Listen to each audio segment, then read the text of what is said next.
I could never imagine that a simple invitation from a nephew to a weekend of relaxation would turn my life upside down. When he called me to spend a few days in a mountain cabin, I accepted without thinking twice. After so many stressful weeks, it seemed the perfect opportunity to space, silence, nature, a glass of wine, and good conversations. It was all I wanted. But from the beginning, something seemed different. The way he spoke to me, the words chosen, the eyes that lasted a second more than they should. I thought it was my head. After all, he was always a loving boy, and I was tired, maybe even needy. Only this feeling was not past. On the contrary, it was growing. And I didn't know yet, but that weekend there was nothing innocent. When I realized it was too late, the line between ant and woman had erased, and now I was trapped in a dangerous game that could destroy everything. If anyone found out, what if I say he doesn't want to keep it a secret anymore? The way to the cabin already left me on alert. My nephew drove with one hand on the wheel and the other resting on my knee. It was casual, but I felt the warmth of his palm against my skin. Each time he changed the march, his fingers squeezed a little more. When our eyes crossed, his smile came slow, provocative. As soon as we arrived, the cabin was smaller than I imagined. The rustic and intimate atmosphere. It's a fireplace in the corner, just a room. When I asked about it, he laughed and said we could accommodate ourselves without problems. My body warmed with that answer, and it was not because of the fire. As I explored the atmosphere, it emerged behind me too close. The woody smell of his perfume took over my air.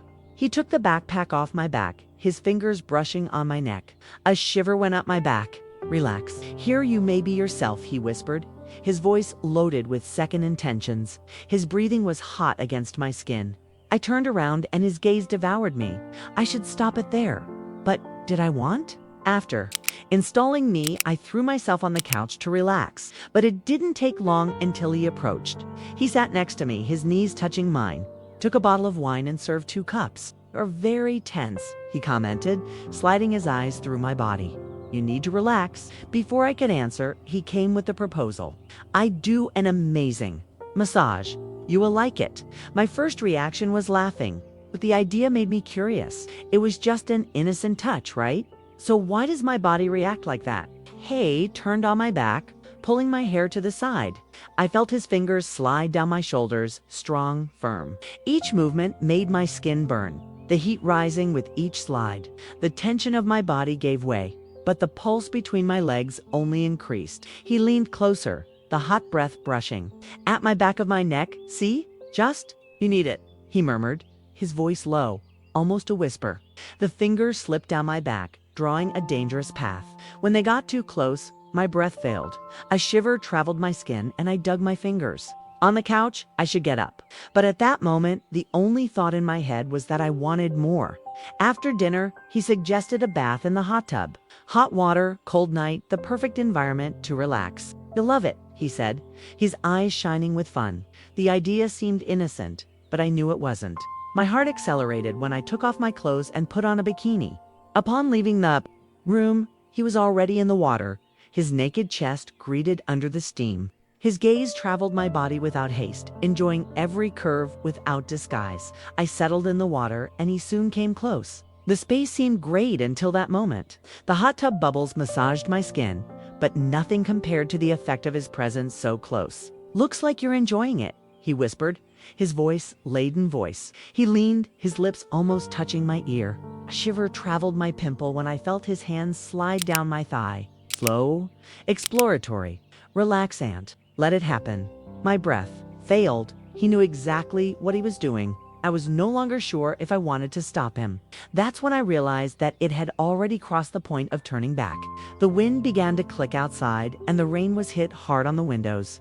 The mood that was once inviting now seemed a warning. But inside the cabin, the heat only increased. We left the hot tub and dried up. I wanted to get away, breathe. But he didn't give me that chance. He stopped in front of me, the towel hanging from the hip, the fixed gaze on me. Looks like we get stuck here, he commented, his voice loaded with a dangerous insinuation. He was too close. His smell mixed with the hot vapor of the water made me dizzy. My body still tingled from the touch of before, the way it explored my skin without haste. Aunt, are everything okay? he asked. The provocation in his eyes was clear. The answer did not come out of my mouth, but from my body. When he slid his fingers down my arm, I felt a shiver through my spine. He smiled, aware of the effect he had on me. It was he who advanced first, one strong hand on my waist, the other rising slowly on the side of my body. My heart shot, my breath faced, and when I realized it was already delivered, the storm outside was nothing compared to what was beginning to form inside that cabin. The silence took over the room. The only thing I could hear was my own unzipped breath and the distant thunder that illuminated the window. He said nothing. He just looked at me, his eyes burning with desire and a satisfied smile on his lips. I could still stop. One step back, a gesture that made it clear that it couldn't happen. But when I felt his hands tighten my waist, firm, pulling me against his hot body, any resistance I had still disappeared. He slid his lips around my neck, slow, provocative. Each touch was a test, every breath a challenge. My hands ended up on his shoulders without my realizing it. The heat climbed through my body, and my heart beat so strong that I felt at the fingertips. I always wanted that, he murmured against my skin. And you too. His words hit me like a shock. I wanted to deny, say he was wrong, but how, if my body was already delivered? He held my face between hands, his eyes fixed on mine. I was shaking, but it wasn't afraid. It was desire, a wish that had been burning for a long time. And now it was free. The line that separated us simply no longer existed. I woke up with the soft morning light filtering the curtains. My body was still hot, every sensitive inch, as if last night had left its mark on me. I turned to the side and there he was, leaning against the headboard, watching me with that smile from those who knew exactly what he had done. "Good morning, sleepy," he teased, his voice hoarse and loaded with malixi. My heart accelerated. I wanted to say something, but the words just didn't come. Everything seemed so surreal, so forbidden, but at the same time, so right. He slid his fingers down my arm, lightly exploring, as if testing the boundaries of that new reality. "Did you sleep well?" he asked, his eyes analyzing every detail of my face. I swallowed. What we had done, ... There was no return. But the way he looked at me, as if ready to repeat all over again, made me want to forget any notion of right and wrong. "And now?"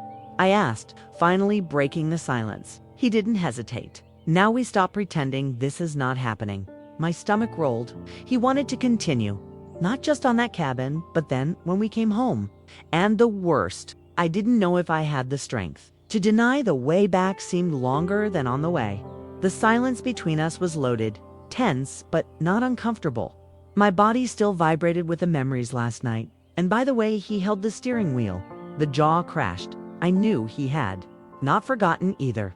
Every time he changed his gear, his hand brushed my leg. I pretended not noticing, but he knew I was feeling. The car was too hot. Or maybe it was my own body that was still burning. "You don't have to look at me like this," he said, without taking his eyes off the road. "Like this." My voice came out lower than I intended. He dropped a short laugh and slid his hand over my thigh without haste. "As if you wanted more." I wanted. My body wanted. But the game was now another. We were coming home to the real world. He stopped on the shoulder and turned to me, the look loaded with desire, the firm hands holding my leg. "He says he doesn't want to," he challenged. My mouth dried up. I knew the answer, but I couldn't say. He smiled. He already knew, at least. That's what I tried to convince myself. The days that followed were a dangerous game. Pretending that nothing happened, we were only aunt and nephew. It seemed impossible. Each gained look carried secrets that no one could know. At family dinner, he sat in front of me. The innocent smile for others was just a disguise. Under the table, his foot touched my slow, provocative leg. I swallowed hard and forced myself to continue eating. Oh, when I raised my eyes, he was watching me. His slightly curved lips, the fingers playing with the edge of the glass. "You're different, Anna," my sister commented. "Did something happen this weekend?" My heart fired. He didn't look away. "Maybe she relaxed a lot," he replied. Before I could react, the way I said that made me blush. He was playing with me, testing my limits. After dinner, he followed me to the kitchen. No one was around. Before I could say something, he leaned his body in mine, his lips near my ear. "Do you think you can hide it from me?" he whispered. I trembled. The danger has never been so exciting. I knew this could not continue. Every moment beside him was a risk, a forbidden game that could explode at any time, but the desire was stronger than fear. Every time I told myself I needed to stop, he found a way to pull me back. One touch, a look, a smile of corner. He didn't want to live in the shadow. And deep down, I don't either. That night, alone in my room, I took the cell phone. My fingers stopped on the hesitant screen before opening the conversation. A single message flashed. I miss you. When are we going to repeat?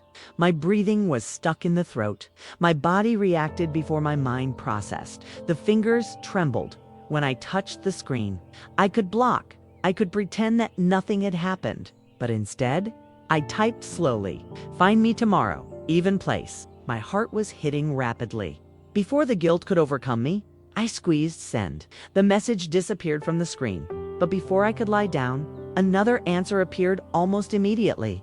I knew you wouldn't resist. I can't wait to feel you again.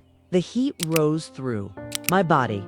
I closed my eyes and took a deep breath, trying to convince myself that it was a mistake, that I should stop before it was too late. But the truth, I was already lost in it. The game was not over yet.